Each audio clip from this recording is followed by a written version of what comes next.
बिस्मिल्लाहिर्रहमानिर्रहीम। अस्सलाम वालेकुम नाज़रीन इकराम, मैं हूं मखदूम शहाबुद्दीन और आप देख रहे हैं मेरा फेसबुक और यूट्यूब चैनल।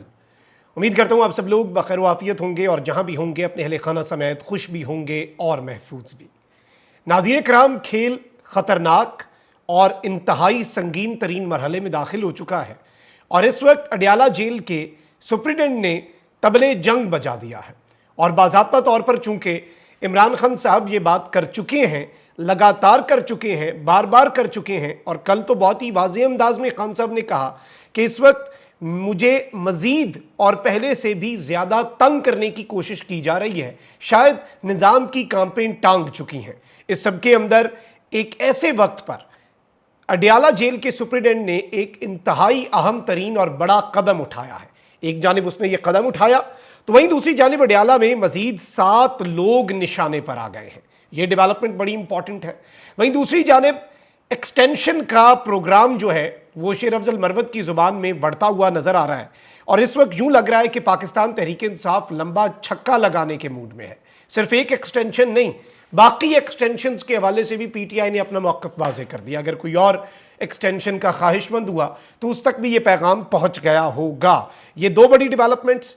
तीसरी बड़ी अपडेट जो आपके सामने रखनी है वो अदालती महाज की है कि आज बाज़ाब्ता तौर पर जो अदालती महाज है उस पर कुछ बहुत बड़ा होने जा रहा है और बड़ी अपडेट्स हैं, उन्हें भी हम डिस्कस कर लेते हैं। सबसे पहले तो नाज़रीन इकराम, मैं आपको ये बताऊं कि बैरिस्टर गौहर जो हैं उन्होंने एक बड़ी वाज़ेह स्टेटमेंट दी है। चूंकि इस वक्त बाज़गश ये चल रही है कि कोई एक्सटेंशन आ सकती है या फिर एक एग्जेक्टिव ऑर्डर भी आ सकता है जिसमें पूरे पाकिस्तान में तमाम जो सीनियर अफसरान हैं, चाहे वो ब्यूरोक्रेट हो, चाहे वो जज हो, चाहे वो जर्नैल हो, उनकी मुद्दत मुलाजमत या फिर उनकी जो रिटायरमेंट की डेट है वो बढ़ा दी जाए। ठीक है जी, और उनके रिटायरमेंट की उम्र बढ़ा दी जाए। इस तरह से एक ऑटोमेटिक किस्म से जो एक्सटेंशन है वो मिल जाएगी।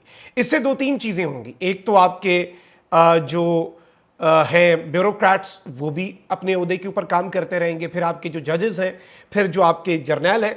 और ये बात जावेद चौई साहब ने भी की और नजम सेठी साहब ने भी की कि इससे सिर्फ chief justice of Pakistan justice Qazi Faez Isa नहीं बल्कि बाय डिफॉल्ट आर्मी चीफ को भी एक्सटेंशन मिल जाएगी।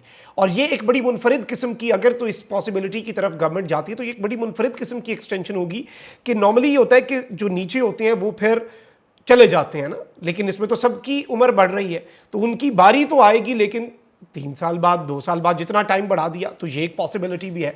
लेकिन इस वक्त एक पॉसिबिलिटी ये भी है कि उम्र कम कर दी जाए सिर्फ जुडिशरी की हद तक, ताकि काजी फाइज ईसा साहब तो जा ही रहे हैं, मंसूर अली शाह साहब से छुटकारा हासिल कर लिया जाए। ऑल दो जस्टिस मंसूर अली शाह साहब से राब्ते करने की कोशिश की जा रही है कि कुछ चीज़ों के ऊपर वो ऑन बोर्ड आ जाएं और इतनी भी सख्ती अच्छी नहीं है, कुछ चीज़ों पर निज़ाम के साथ उनके मामलात ठीक रहें। ये पॉसिबिलिटी भी इस वक्त हमारे पास खबर पहुंच रही है। लेकिन एक पॉसिबिलिटी ये है, तीसरी जो सामने आ रही है कि जी 5 जजेस का पैनल हो, उसमें से चीफ जस्टिस बनाया जाए ताकि जस्टिस अमीनुद्दीन खान साहब तक की बात आ जाए। खान साहब इन दोनों पॉसिबिलिटीज़ के ऊपर तो बात कर चुके हैं, लेकिन बैरिस्टर गौहर जो हैं उन्होंने बड़ी वाज़ेह स्टेटमेंट दी है कि किसी भी तरह की एक्सटेंशन की मुखालफत करेंगे। अब नॉर्मली हमारे पंजाबी में एक मुहावरा है, कहना तीनू ते सुनाना नूनू। आप कभी कभी किसी एक एक्सटेंशन की बात कर रहे होते हैं लेकिन आप मैसेज जो है वो अक्रॉस द बोर्ड दे रहे होते हैं। तो ये एक मैसेज जो है, क्या इसे उस पैराए में देखा जाए, क्या इसे उस एंगल में देखा जाए, ये एक नुक्ता जो है ये समझने वाला है और काबिल गौर भी है। लेट्स सी कि ये मामला किस तरफ को जाकर रुकता है आज। अच्छा, जो अहम अदालती महाज पर चीज़ें होनी है वो भी बता दूं। एक तो आज 27 अगस्त बरोज़ मंगल अजहर मशवानी के भाइयों और दीगर मिसिंग पर्सनस के केस की समाअत होनी है। साथ ही साथ अरशद शरीफ कत्ल केस में जुडिशल कमीशन बनाने से मुतल्लिक हामिद मीर साहब जो हैं उनकी दरख्वास्त पर भी समाअत होनी है। तो अदालती महाज पर बड़ा दिन है।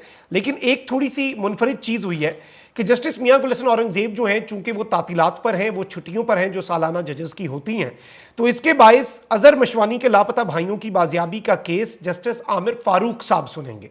तो जस्टिस मियां गुल हसन औरंगजेब की अदालत से तो दबंग ऑर्डर्स आ रहे थे।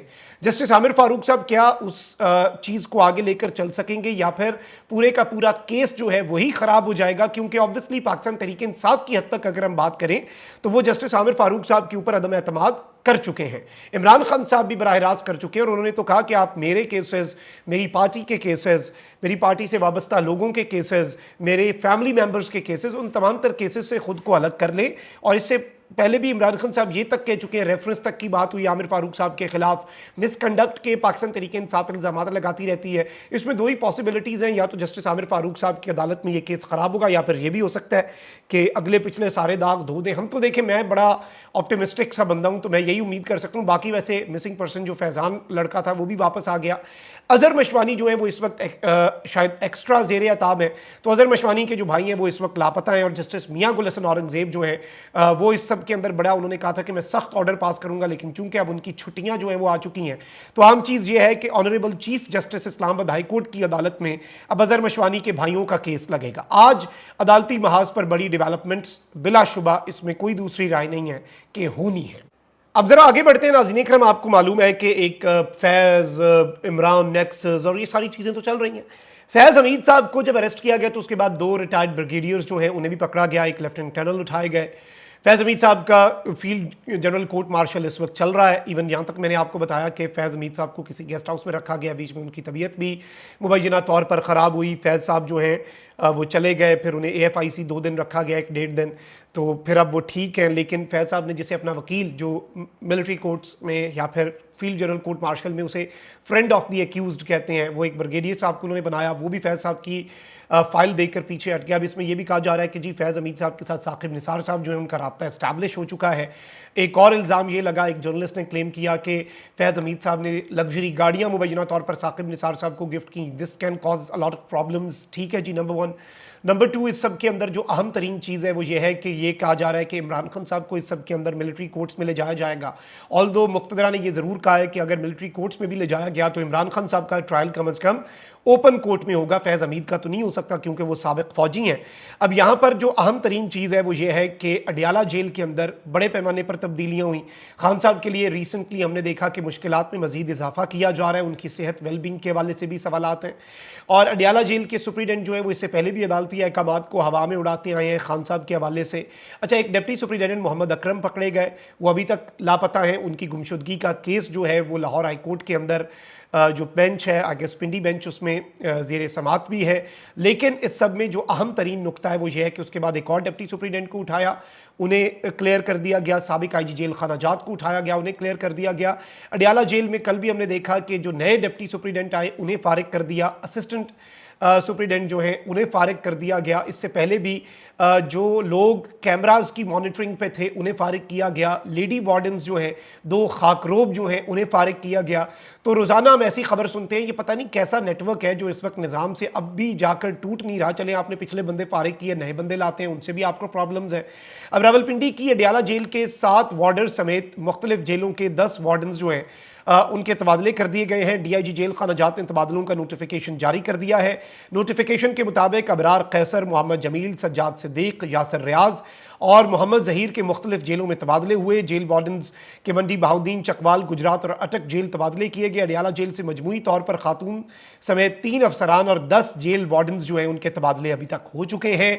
ख्याल रहे कि गुज़श्ता रोज़ भी रावलपिंडी की अडियाला जेल में पाकिस्तान तहरीक इंसाफ के बानी इमरान खान साहब की मुबैना सहूलतकारी का नेटवर्क पकड़े जाने के बाद मजीद जो अफसरान हैं उनके तबादले किए गए थे। लेकिन वहीं दूसरी जानिब जो सुप्रीडेंट हैं वो इस वक्त डट चुके हैं। अडियाला जेल के सुप्रीडेंट ने पाकिस्तान तहरीक इंसाफ के बानी इमरान खान से वकला की मुलाकात ना कराने पर इस्लामाबाद हाई कोर्ट की तौहीन अदालत की कार्रवाई के खिलाफ सुप्रीम कोर्ट से रुजू कर लिया है। यानी कि वकला से मुलाकात जिस तरह से होनी चाहिए उस तरह से नहीं करवाते। ये इस्लामाबाद हाई कोर्ट ने इन्हें तौहीन अदालत का नोटिस दिया। इससे पहले एहतसाब अदालत को तो वैसे ही ठोकर पे रखते हैं, बाकी अदालतों को भी जो अडियाला जेल में लगती हैं, और उनके जजेस के भी अहकामात को नहीं मानते। फिर इस्लामाबाद हाई कोर्ट के अहकामात जो हैं उन्हें ना मानने पर सुप्रीम कोर्ट, और आपको पता है कि जब जब मेरे और आपके हर दिल अजीज़ काजी की अदालत में चाहे इलेक्शन कमीशन भी जाए तो उन्हें ऐसा रिलीफ मिलता है कि दुनिया याद करती है, इंसाफ के तकाजे सेकेंडरी हो जाता है। तो अब यहाँ पर सुप्रीटेंडेंट अडियाला जेल ने इस्लामाबाद हाई कोर्ट के 18 जुलाई के फैसले के खिलाफ सुप्रीम कोर्ट ऑफ पाकिस्तान से रुजू कर लिया है। सुप्रीटेंडेंट अडियाला जेल ने एडवोकेट जनरल इस्लामाबाद रफाकत हुसैन के जरिए, एडवोकेट जनरल इस्लामाबाद के जरिए दरखास्त दायर दायर की और दरखास्त में बानी पीटीआई इमरान खान साहब को फरीक बनाया गया है। सवाल यह भी है कि अगर इस केस में इमरान खान साहब फरीक हैं तो क्या गुज़श्ता नैब तरमीम वाले केस की तरह इस केस में भी इमरान खान साहब को वीडियो लिंक के जरिए सुप्रीम कोर्ट में बात करने का मौका दिया जाएगा? सेकेंड क्वेश्चन इज के इमरान खान साहब के इस मामले के अंदर बेंच क्या बनता है? रजिस्ट्रार ऑफिस सुप्रीम कोर्ट ने जेल सुप्रिटेंडेंट की अपील पर एतराज आयद किया और कहा कि जेल सुप्रिटेंडेंट के पास इंट्रा कोर्ट अपील का कानूनी फॉर्म मौजूद है, लेकिन इस सब के अंदर यह कहा गया है कि आप पहले intra court appeal Islamabad high court में दायर करें, फिर सुप्रीम कोर्ट से रुजू करें। लेकिन मैं आपको यह बता दूं कि जेल सुप्रिटेंडेंट ने क्या किया, क्योंकि उन्हें इस्लामाबाद हाई कोर्ट की इंट्रा कोर्ट अपील से शायद कोई ज्यादा अच्छे की उम्मीद नहीं है, तो जेल सुप्रिटेंडेंट ने रजिस्ट्रार ऑफिस के एतराज के खिलाफ अपील दायर कर दी और मौकफ इख्तियार किया कि रजिस्ट्रार ऑफिस के एतराजात जो हैं वो इंसाफ के कत्ल के मुतरादिफ हैं। यह कहना कानूनी तौर पर दुरुस्त नहीं कि सुप्रीम कोर्ट में कोई अपील काबिल समात नहीं।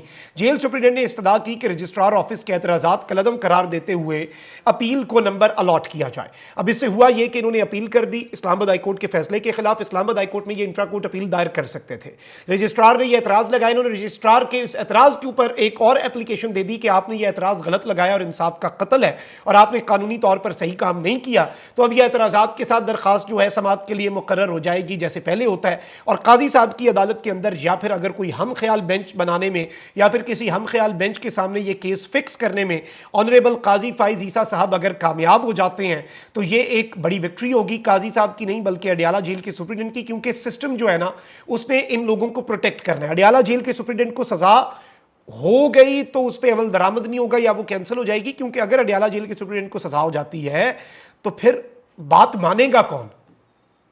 जिनके कहने पे अडियाला जेल के सुप्रीडेंट साहब ये सब कर रहे हैं, ये उनकी ईगो का मसला है ना। और बाकी फिर कोई भी अफसर कहेगा भाई उसका ये हाल हो गया, आपने उसे नहीं बचाया, हमें तो आप तबाह कर रहे हैं हमारी जॉब। तो ये एक चीज़ है। तो जाहिर बात है सिस्टम जो है, आई होप कि इसमें अडियाला जेल के सुप्रीडेंट साहब जो हैं उनके लिए ऑल विल बी वेल, ज़्यादा कोई परेशान होने की अडियाला जेल के सुप्रीडेंट साहब को ज़रूरत नहीं है। बाकी अपना बहुत ख्याल रखें, आपको इंशाल्लाह मज़ीद अपडेट करेंगे। आंख काफ़ी हद तक बेहतर है, तो इंशाल्लाह आपकी दुआओं की वजह से बहुत जल्दी रिकवरी हो रही है। मज़ीद दुआ में याद रखिएगा। अल्लाह निगहबान, पाकिस्तान जिंदाबाद।